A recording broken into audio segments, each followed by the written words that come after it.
नमस्कार, good morning. आप देख रहे हैं टाइम्स नाउ नव भारत। आपके साथ में हूं ज्योत्सना बेदी। 5G यानी 5 जनरेशन के शो में अब वक्त है खबरों के सेंसेक्स का, यानी वो शो जिसमें हम आपको दिखाते हैं वो खबरें जिन पर दिन भर हलचल रहती है। खबरों के सेंसेक्स में आज कौन सी खबर ऊपर होगी, किस खबर पर पूरे दिन हलचल रहेगी, खबरों के सेंसेक्स में उस खबर की पूरी ABCD आपके सामने होगी। आज की सारी बड़ी खबरें आपको दिखाने के लिए हमारे साथ जुड़ेंगे देश भर में फैले हमारे रिपोर्टर्स, जिनकी रहती है खबरों के बाजार पर पैनी नजर। सबसे पहले मैं रविकांत राय के पास जा रही हूं। रविकांत, आज खबरों के सेंसेक्स के लिहाज से कौन सी खबर आपके पास है जो दिन भर सुर्खियों में रहने वाली है? देखिए ज्योत्सना, खबरों के सेंसेक्स में आज पूरे दिन की सबसे बड़ी खबर ये रहने वाली है कि प्रधानमंत्री नरेंद्र मोदी जेवर पहुंचने वाले हैं और जेवर इंटरनेशनल एयरपोर्ट पर आज भूमि पूजन का कार्यक्रम होगा। एक बड़ी सौगात उत्तर प्रदेश को और देश को प्रधानमंत्री नरेंद्र मोदी और यूपी के मुख्यमंत्री योगी आदित्यनाथ देने वाले हैं। कैसा दिखेगा जेवर एयरपोर्ट, ये तस्वीरों में हम आप देख सकते हैं और इसको 3 चरणों में पूरा किया जाएगा। इसके साथ ही इसके मायने क्या हैं इस एयरपोर्ट के डेवलपमेंट के लिहाज से हमारे साथ ही गौरव भी हमारे साथ हैं। इसके राजनीतिक मायने भी हम आपको बताएंगे। लेकिन गौरव, इस एयरपोर्ट के बनने से इस एरिया का डेवलपमेंट कैसे होगा? बिल्कुल, देखिए ये एयरपोर्ट न सिर्फ दुनिया का एक बड़ा चौथा सबसे बड़ा एयरपोर्ट होगा, एशिया का सबसे बड़ा एयरपोर्ट होगा, साथ ही साथ ये पश्चिमी यूपी के तकरीबन 30 जिलों में जो है वो विकास की बयार लेकर आएगा। लेकिन मैं अपने दर्शकों को थोड़ा सा आम शब्दों में वर्गीकृत करके समझाना चाहूँगा कि यहाँ पर एयरपोर्ट के आने के साथ साथ और क्या क्या चीज़ें आ रही हैं। जेवर एयरपोर्ट बनने के साथ साथ यहाँ पर जो है एक पूरा इंडस्ट्रियल हब बनेगा।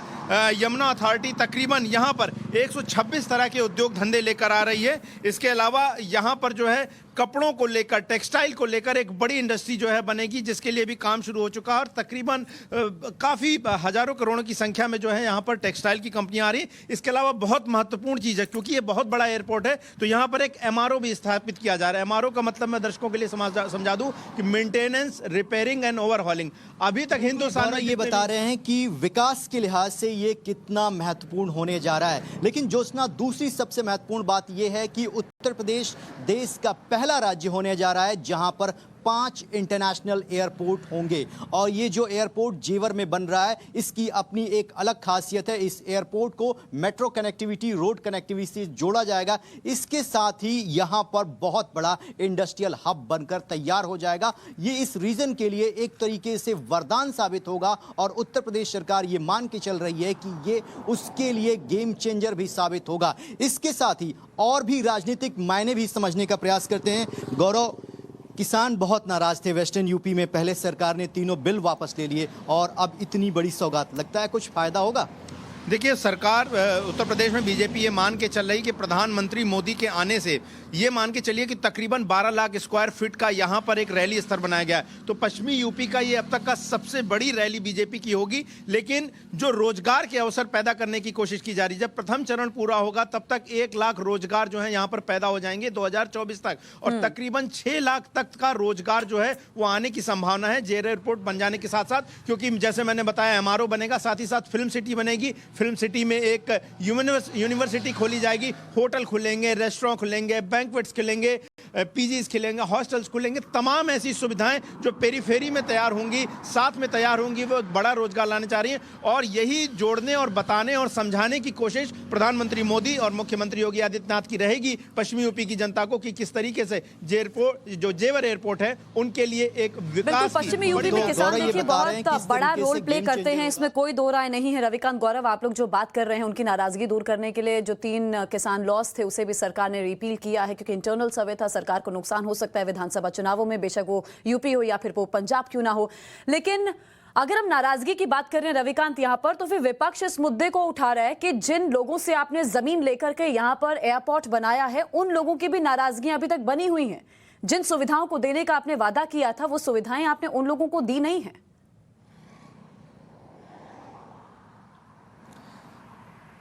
देखिए ज्योत्सना, ये एक बहुत बड़ा प्रोजेक्ट है और इसमें जिस तरीके से भूमि अधिग्रहण किया गया है, सरकार का ये दावा है कि जो निर्धारित सर्कल रेट है उसके आधार पर ही किसानों को यहाँ पर मुआवजा मिला है। इसके साथ ही जितने किसान यहाँ पर विस्थापित हुए हैं उनके रहने की व्यवस्था की गई है। हालांकि कुछ किसानों की जो नाराजगी अभी भी बरकरार है, लेकिन इस एयरपोर्ट के बनने से ना सिर्फ वेस्टर्न यूपी बल्कि इस एरिया में जो लोग भी काम करते हैं उनके लिए ये एक वरदान साबित इस लिहाज से होगा कि लगभग 1 लाख रोजगार यहाँ पर पैदा होने वाले हैं। और सरकार ये मान के चल रही है कि जब पहला फेज पूरा हो जाएगा 2024 के आसपास, यहाँ से पहली इंटरनेशनल जो उड़ान है वो भरी जाएगी। और इसके साथ ही यहाँ पर बहुत बड़ी बड़ी इंडस्ट्री जो है वो यूपी सरकार को अप्रोच कर रही है यहाँ पर इंडस्ट्री लगाने के लिए। तो अंतर्राष्ट्रीय पटल पर जेवर जो है एक तरीके से स्थापित हो जाएगा। और पूरे उत्तर प्रदेश में अब तक हम इंडस्ट्री की बात करते थे, उसमें नोएडा और गाजियाबाद आता था, लेकिन अब ये जो गौतम बुद्ध नगर का ये इलाका है जेवर, इस एयरपोर्ट के बनने के बाद यहाँ पर असीम संभावनाएं देखी जा रही हैं। और पॉलिटिकल लिहाज से भी देखें तो बीजेपी को भी ये लगता है कि इस बड़ी सौगात को देकर वो वेस्टर्न यूपी में अपनी वापसी जरूर कर पाएगी। तो देखिए, एशिया का सबसे बड़ा ये एयरपोर्ट होगा। रविकांत गौरव लगातार ग्राउंड जीरो से एक एक तस्वीर आप तक पहुंचा रहे हैं। जब ये एयरपोर्ट बनकर तैयार हो जाएगा, इसमें कोई दो राय नहीं है, रोजगार के मौके भी पैदा होंगे, आर्थिक गतिविधियां भी तेजी से आगे बढ़ती हुई नजर आएंगी। रविकांत गौरव, आपके पास मैं वापस आऊंगी। तमाल साहब मेरे साथ इस समय मेरे सहयोगी जुड़ गए। तमाल, आपके पास क्या खबर है आज? देखिए, आज त्रिपुरा में म्यूनिसिपल पोल्स है और म्यूनिसिपल पोल्स जो है वो करीबन आगरतला में 51 वार्ड्स में हो रहा है और पोलिंग शुरू हो गया है। लेकिन एक म्यूनिसिपल पोल्स इस तरीके से पहले शायद इम्पोर्टेंस कभी नहीं देखा त्रिपुरा से। इस बार तृणमूल कांग्रेस एक प्रतिद्वंदी है और बीजेपी को टक्कर देने की कोशिश कर रहा है। और तृणमूल कांग्रेस हिंसा की घटना को लेके सुप्रीम कोर्ट तक पहुंच गई थी और सुप्रीम कोर्ट की जो ऑर्डर आया उसमें साफ साफ कहा गया कि त्रिपुरा सरकार और इलेक्शन कमीशन और पुलिस को ये देखना है कि जो विरोधी दल है और विरोधी नेता है उनकी सुरक्षा को और बलबूत करना है ताकि किसी के ऊपर कोई आक्रमण ना हो। जैसे कि आज इलेक्शन शुरू हो गया है और तृणमूल कांग्रेस बहुत सारे क्लेम्स कर रहे हैं कि उनके पोलिंग एजेंट को बहुत सारे वो पोलिंग स्टेशन में बैठने के लिए नहीं दिया जा रहा है और उनका साफ साफ आरोप है कि बीजेपी के लोग इसके पीछे है। फिलहाल के लिए वोटिंग शुरू हो गया है। मैं बाहर हूँ एक पोलिंग बूथ का और यहाँ पे लोग आ रहे हैं, वोट दे रहे हैं, लेकिन कुछ जगहों से हिंसा की घटना सामने आ रही है। जैसे वार्ड नंबर 5 जो त्रिपुरा की अगरतला शहर में है और अगरतला म्यूनिसिपैलिटी एकमात्र म्यूनिसिपैलिटी है जहाँ पे 51 वार्ड्स में हर एक वार्ड में तृणमूल कांग्रेस कैंडिडेट दिया है। ये भी इम्पोर्टेंट है मेंशन करने के लिए कि इस बार की म्यूनिसिपल पोल्स में करीबन 112 सीटें ऐसी सीटें हैं जहाँ पे विदाउट एनी कंटेस्ट बीजेपी जीत चुकी है, क्योंकि उन 112 सीटों में ना तृणमूल कांग्रेस ना लेफ्ट ना कांग्रेस कोई कैंडिडेट दे पाया है। और इसके पीछे सरकार की हाई हैंडेडनेस को आरोप लगा रहे हैं तृणमूल कांग्रेस और लेफ्ट। बहुत सारी सीटों में लेफ्ट ने करीबन 15 सीटों में लेफ्ट ने अपना कैंडिडेट विड्रॉ कर लिया है और इस जगह पे अभी इलेक्शन हो रहा है। फिलहाल के लिए शांति है, लेकिन कुछ जगहों से हिंसा की घटना की खबर आ रही है। बिल्कुल, तो राजनीतिक हिंसा के आरोपों के बीच मतदान इस समय चल रहा है। सुप्रीम कोर्ट, देश की सर्वोच्च अदालत के निर्देशों पर सुरक्षा के देखिए कड़े बंदोबस्त भी किए गए हैं, जवानों की तैनाती भी बढ़ा दी गई है। चुनाव अभी चल रहा है। तमाल सहाय के एक अपडेट आप तक पहुंचाएंगे दिन भर। मेरे साथ अरिंधम दास जुड़ गए हैं। अरिंधम, कल बहुत हलचल देखने को मिली है मेघालय में, आज क्या खबर है बड़ी? जी, मेघालय के कांग्रेस को एक बहुत बड़ा झटका लगा जब उनके 12 एमएलएस कांग्रेस पार्टी क्विट करके टीएमसी ज्वाइन कर लिए हैं। ये रात का डेवलपमेंट है, कल रात का डेवलपमेंट है जब पूर्व मुख्यमंत्री मेघालय के जो लीडर ऑफ अपोजिशन है मुकुल संगमा ने एक चिट्ठी लिखा मेघालय के जो स्पीकर है मेदबा लिंगडो को। उसमें साफ तरह से लिखा गया कि हम लोग कांग्रेस पार्टी छोड़ रहे हैं और अभी टीएमसी ज्वाइन कर रहे हैं। तो सबसे बड़ी बात यह है कि 2018 में जब असेंबली इलेक्शंस हुए थे मेघालय में, तब टीएमसी के एक भी कैंडिडेट नहीं जीते थे। तो बिना कोई सीट जीते ही आज टेक्निकली टीएमसी मेघालय के मेन ऑपोजिशन, प्रिंसिपल ऑपोजिशन होने जा रहे हैं। आज दोपहर की प्रतीक्षा है जब ऑफिशियली ये डिक्लेयर होगा कि मुकुल संगमा जो मेघालय के पूर्व मुख्यमंत्री थे और उनके साथ 11 कांग्रेस एमएलए कांग्रेस पार्टी छोड़ के टीएमसी में ज्वाइन करने वाले हैं। तो ये कांग्रेस पार्टी के लिए एक बहुत बड़ा झटका है नॉर्थ ईस्ट में और मेघालय स्टेट में। और सिर्फ मेघालय की बात नहीं है यहाँ पर अरिंदम, हम दूसरी पार्टियों से भी देख रहे हैं। एनसीपी की भी हम बात कर लें तो एनसीपी के नेता भी शामिल हुए टीएमसी में। इसका मतलब हम क्या समझें कि टीएमसी की ताकत, ममता बनर्जी की ताकत समझ रहे हैं ये तमाम नेता, और उन्हें समझ आ रहा है कि कांग्रेस कहीं ना कहीं खिसकती, जमीन को कमजोर करती हुई हर जगह से नजर आ रही। देखिए, ये जो ट्रेंड आ रही है ये बंगाल इलेक्शन के बाद ही आ रहे हैं, जब वहां पे ममता बनर्जी को, टीएमसी पार्टी को एक लैंडस्लाइड विक्ट्री मिला। उसके बाद उनका जो एक्सपेंशन करने का जो अभी प्लान है, अभी गोवा में भी आप देख सकते हैं, बाकी स्टेट्स में भी आप देख सकते हैं, अभी मणिपुर में भी काफी कोशिश कर रहे हैं, क्योंकि मणिपुर में भी अगले साल असेंबली इलेक्शंस होगा। और मेघालय में तो अभी मैंने जो बताया कि बिना कोई सीट जीते ही 2018 असेंबली इलेक्शंस में अभी टीएमसी प्रिंसिपल ऑपोजिशन पार्टी होने जा रहे हैं, क्योंकि कांग्रेस के वहां पे 17 एमएलए थे, 17 से अभी 12 टीएमसी में आ गए, तो कांग्रेस के पास सिर्फ 5 बिल्कुल। और बड़ी खबर आप दे रहे हैं कि अभी और भी कांग्रेस पार्टी के नेता टीएमसी का दामन थाम सकते हैं। दोपहर 1 बजे का समय है जब प्रेस कॉन्फ्रेंस होगी। अरिंदम, नजर बनाकर रखिए, अपडेट के लिए हम लौटेंगे वापस रंजीता के पास जा रही हूँ। रंजीता, आज क्या बड़ी खबर है आपके पास? ज्योत्सना, आज कांग्रेस पार्लियामेंट्री स्ट्रेटेजी कमेटी की बैठक बुलाई गई है। 4:30 बजे कांग्रेस की अंतरिम अध्यक्ष सोनिया गांधी के आवास 10 जनपद पर यह बैठक होगी। और स्ट्रेटेजी कमेटी में जो भी नेता हैं, चाहे वो लोकसभा में कांग्रेस के नेता अधीर रंजन चौधरी, राज्यसभा में विपक्ष के नेता मल्लिकार्जुन खड़गे, जयराम रमेश, ये तमाम नेता आज की इस बैठक में शामिल होंगे। और शीतकालीन सत्र को लेकर क्या स्ट्रेटेजी कांग्रेस पार्टी की रहेगी, उस पर रणनीति बनाएगी कांग्रेस। हालांकि कल राहुल गांधी का ट्वीट ये साफ कर दिया है कि शीतकालीन सत्र में कांग्रेस का मुख्य एजेंडा क्या रहेगा। राहुल गांधी ने अपने ट्वीट में ये बताया कि कोरोना में आंकड़ों को लेकर, खासकर जो कोरोना से जिन लोगों की मौतें हुई हैं, वो आंकड़े सरकार छुपा रही है, चाहे वो केंद्र सरकार हो या राज्य सरकारें। उनको आंकड़ों को ऑडिट करते हुए असली जो संख्या है वो जनता के सामने रखने की जरूरत है। और जिन्होंने अपनों को खोया है उनको मुआवजे के तौर पर उस परिवार को 4 लाख रुपए दे, ये मांग कांग्रेस पार्टी की रहेगी। और पुरजोर तरीके से संसद के अंदर कांग्रेस इस मामले को उठाएगी। इसके अलावा और भी कई मुद्दे हैं जिस पर रणनीति बनाई जाएगी। इस लिहाज से आज की ये बैठक कांग्रेस की महत्वपूर्ण है। ऐसे कौन कौन से बड़े मुद्दे हैं जिसको दिमाग में रखकर कांग्रेस पार्टी आज मंथन करने वाली है और शीतकालीन सत्र में सरकार का घेराव करेगी? ऐसे कौन कौन से बड़े मुद्दे हैं रंजीता?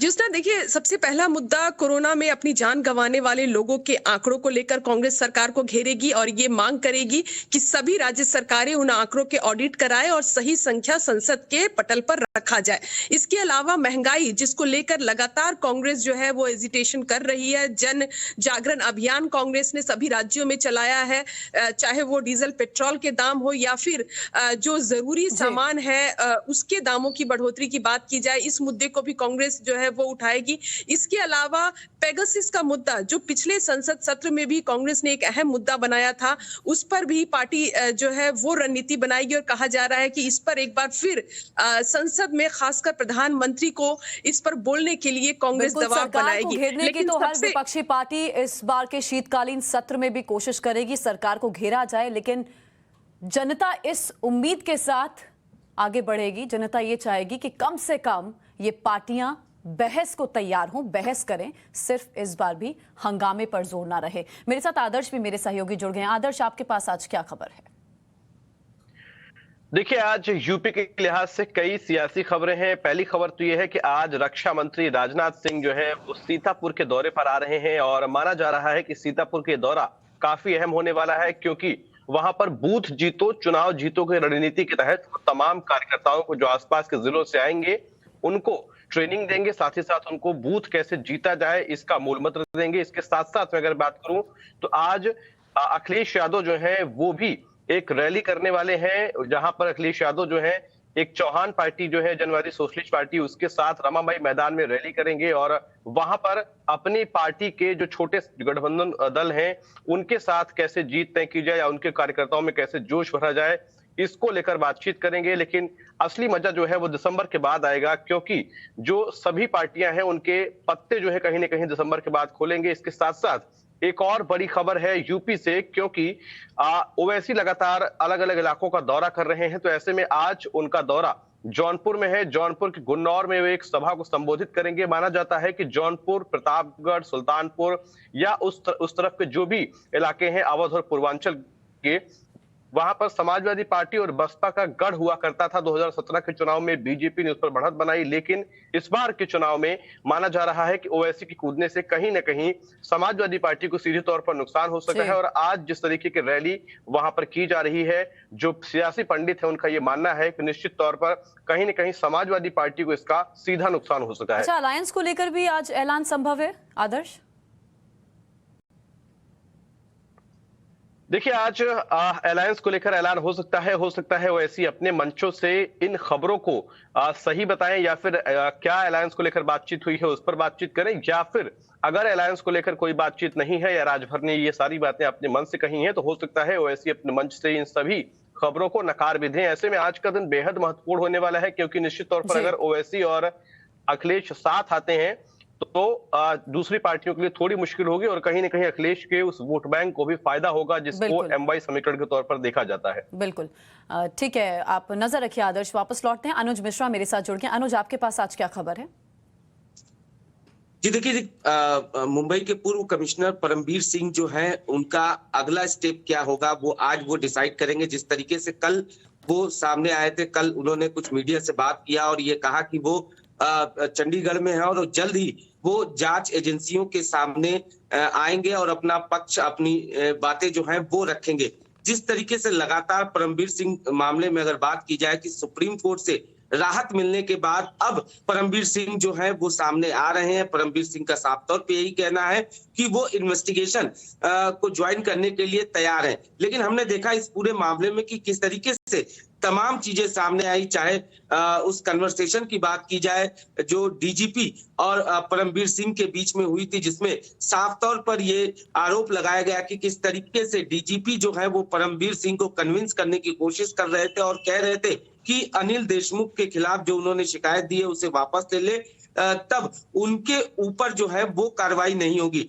ऐसे में अब जिस तरीके से सुप्रीम कोर्ट से उन्हें राहत मिली है, परमबीर सिंह को उनकी गिरफ्तारी को लेकर राहत मिली है, 6 दिसंबर तक की राहत है ये। उसके बाद अब परमबीर सिंह निश्चित तौर पर जो है वो सामने आ रहे हैं। उनका ये कहना है कि वो चंडीगढ़ में है और वो जल्द ही सामने आएंगे। साथ ही साथ कल उन्होंने ये बात भी कही थी, कोर्ट में एसएलपी जो दायर किया गया, डीजीपी और परमबीर सिंह की बात होती है और उससे समझ आता है कि वाया डीजीपी किस तरह आघाड़ी सरकार परमबीर सिंह को सलाह दे रही है और साथ ही डराती हुई भी नजर आ रही है।